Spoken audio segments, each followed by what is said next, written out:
Écoute, faut qu'on se parle. Toi pis moi, là, ça a duré juste une soirée, mais ça a tellement été intense, ça m'a rendu malade. Je pense que on a bien fait de mettre fin à notre relation. C'était rendu toxique pour nous. Mais aujourd'hui, c'est ta fête. On va faire un effort. Puis pendant cette capsule-là, je vais te rendre hommage.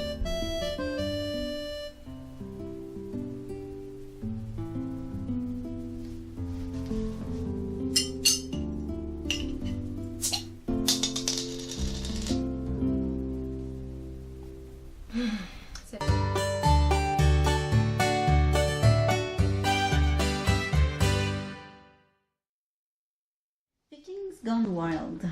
Ça, c'est un jeu parfait pour Sophie. Parce que ça combine deux de ses passions, vous voyez. Les Vikings puis la bière. Ouais, je sais pas de quoi tu parles. Donc, premièrement, c'est un jeu qui vient, qui est inspiré d'une application. Hein? Tout à fait. Donc, ils l'ont transformé en jeu. Puis, à titre informatif, il y a déjà 3 extensions qui existent. Puis, il y en a une là, qui est plus grosse là, sur Kickstarter, je pense. Qui a été financée là, dernièrement. Là. Et ça s'en vient, n'inquiétez-vous pas. Donc, pour le moment, vous parlez juste du jeu de base, sans extension et flafla.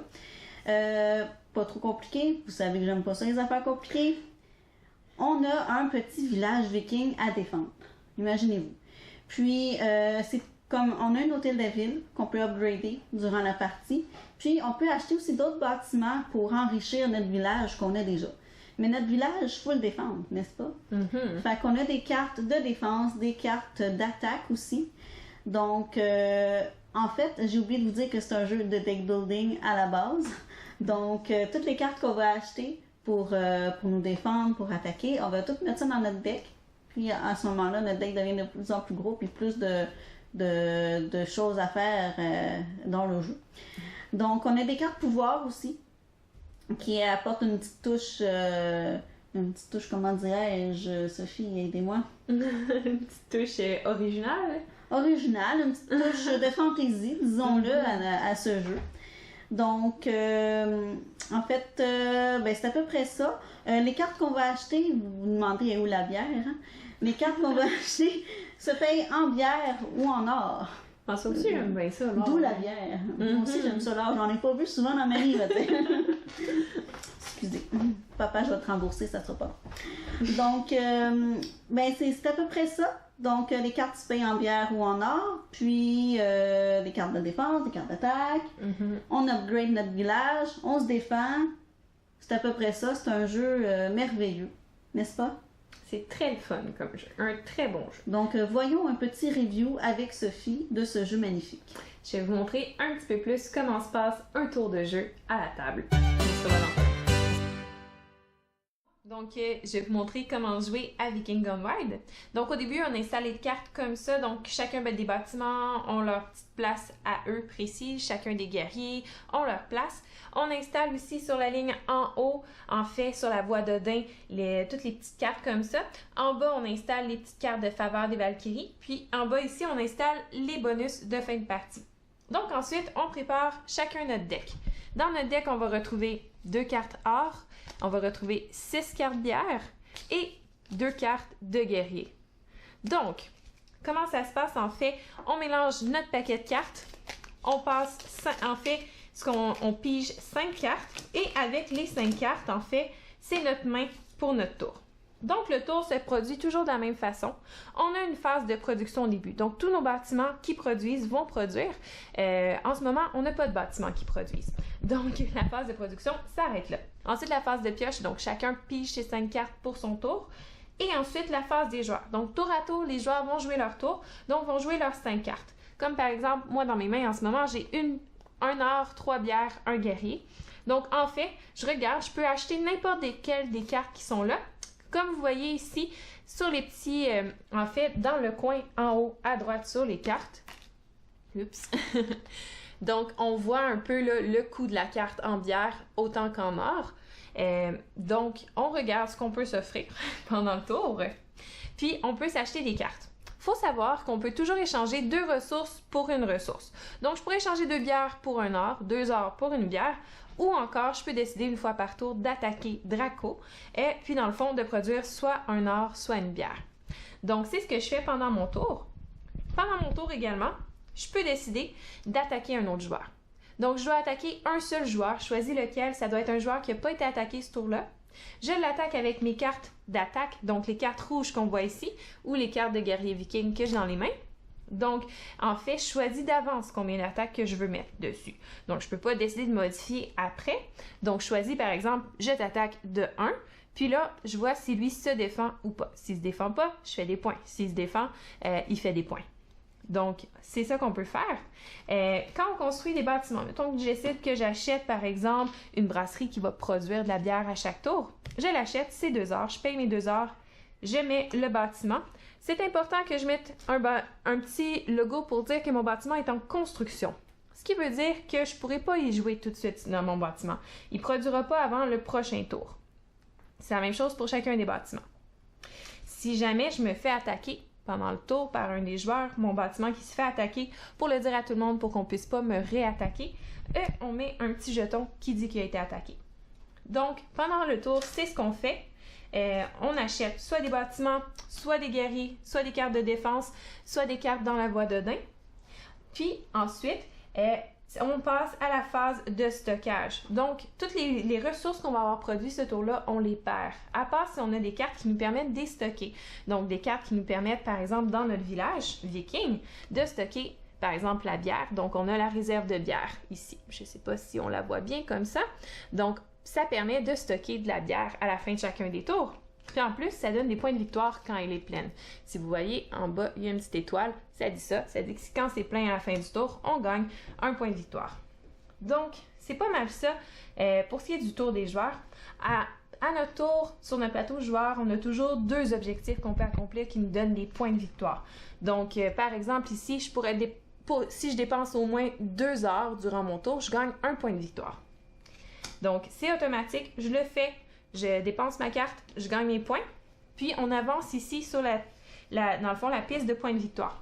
Dès que je croise, en fait, un des petits signes comme ça me permet d'aller chercher une faveur des Valkyries en bas, qui est une carte qui est plus puissante que je rajoute à mon deck. Donc, à la fin de mon tour, toutes les cartes que j'ai dans mes mains sont discartées automatiquement. Puis ensuite, dans le fond, je discarte toutes mes cartes. Je peux décider d'en garder des cartes de défense, par exemple, si je suis la première à jouer ou qu'il y a d'autres joueurs qui vont jouer après moi, pour me permettre un peu de me défendre si les autres décident de m'attaquer. Donc, je peux me garder des cartes dans les mains. Des fois, on se garde aussi des cartes qui n'ont pas rapport, juste pour que les autres pensent qu'on a des cartes de défense, ce qui peut les dissuader de nous attaquer. Donc, c'est à noter que dans notre village viking, on a un hôtel de ville. Notre hôtel de ville, en fait, nous donne un peu le statut de notre village viking, donc combien ça prend pour nous attaquer, qu'est-ce que la personne qui réussit à nous attaquer gagne, mais aussi, le plus important, combien de bâtiments maximum on peut avoir. Donc, dans ce cas-ci, je suis niveau 1, j'ai maximum 3 bâtiments vikings que je peux avoir dans mon village viking. Donc, si j'en veux plus, ce que je fais, en fait, c'est que j'upgrade mon hôtel de ville. Donc, il y a le coût d'amélioration en bas de la carte. Donc, dans ce cas-ci, 3 heures. Si je paye 3 heures, j'upgrade, je m'en vais niveau 2. Donc, c'est plus cher pour m'attaquer, puis ça me permet d'avoir plus de bâtiments. Donc, ça a des avantages. Donc, c'est pas mal ça le jeu de Viking Gone Wild. Une fois que c'est fait, que chaque joueur a joué, qu'on a stocké ce qu'on pouvait stocker, on fait la phase de fin de tour. Donc, chaque joueur va, dans le fond, mettre ses cartes qu'il avait jouées dans le tour dans sa défausse. Puis après ça, on va jeter automatiquement la première carte de la voie d'Odin pour déplacer, pour renouveler un peu le paquet de cartes qu'il y a là. Puis après ça, en fait, on enlève nos petits jetons. Chaque petit jeton construction, jeton d'attaque, tout ça, on les discarte. Puis on se retourne à la phase de production où chacun de nos cartes qui produit, donc soit la brasserie, la mine d'or, produisent des ressources. Puis après ça, chaque joueur refait un tour de jeu. On joue jusqu'à temps que quelqu'un atteigne 30 points de victoire quand on joue à 2 ou 40 quand on joue à plus. Moi, la première fois que j'ai joué à Viking Gone Wild, j'étais dans ma phase genre Destin, jour de paye. Là. C'est comme le premier jeu que j'ai joué qui était un peu différent, mettons. Fait que au début, première impression, j'ai fait comme ouf. Puis deuxième fois que j'ai joué, j'ai fait ah. Donc, ce que j'ai aimé le plus dans le fond, c'était... il y a beaucoup d'interactions dans le jeu. Il y a beaucoup de... tu sais, il y a des attaques, il y a des défenses, il y a des buildings différents. C'est super varié ce qu'on peut faire dans ce jeu-là. Puis, je suis un peu comme Sophie, il y a de la bière, fait que ça m'intéresse un peu. Même si je bois pas. Mais c'est pas grave, j'aime l'odeur. Donc, on peut-tu couper son montant? C'est bon. Fait que oui, tu peux jouer plusieurs fois à ce jeu-là, puis c'est tout le temps des parties différentes dans le fond. C'est merveilleux. Moi, pour ma part, c'est Nancy approved. So, Sophie, your impression. Donc, mes impressions. J'ai tout de suite été attirée par le jeu. Par les Vikings. Par les Vikings. C'est sûr, il y a des Vikings, ça m'attire. Mais par le style, un peu. C'est sexy un Viking quand même. Quand même. Mais non, c'est ça. Par le style, un peu, les graphiques sur la boîte, les cartes, moi je trouve ça super beau, c'est drôle. Puis aussi, pour le principe de jeu, c'est un deck building, on se construit des choses, c'est quand même intéressant. Ça fait vraiment penser aux applications, tu construis des bâtiments, tes bâtiments produits, puis là, t'avances dans le jeu. On a le même feeling un peu qu'une application, mais en board game, ce qui est vraiment très très bien. Puis en fait, moi le seul petit bémol que j'ai pour Viking Gone Wild, c'est que oui, il y a beaucoup d'interactions. Quand on joue, ça joue jusqu'à 4. Quand on joue à 4, c'est vraiment le fun. Parce que là, on interagit ensemble, on s'attaque, on se défend, tout ça. À 2, par exemple, c'est pas mon jeu préféré. Parce que les interactions sont vraiment à sens unique, puis ça devient répétitif un peu. Donc, à plus que 2, excellent jeu. Un deck building qui est vraiment intéressant, qui rajoute une nouvelle twist, en fait, au principe de deck building, puis qui nous fait ressentir le petit principe d'application que tout le monde en aime un peu. Puis c'est ça. Sinon, tout thumbs up pour le jeu. Je l'aime bien gros. Sophie approved. Sophie approved. Oui, 3 joueurs et plus.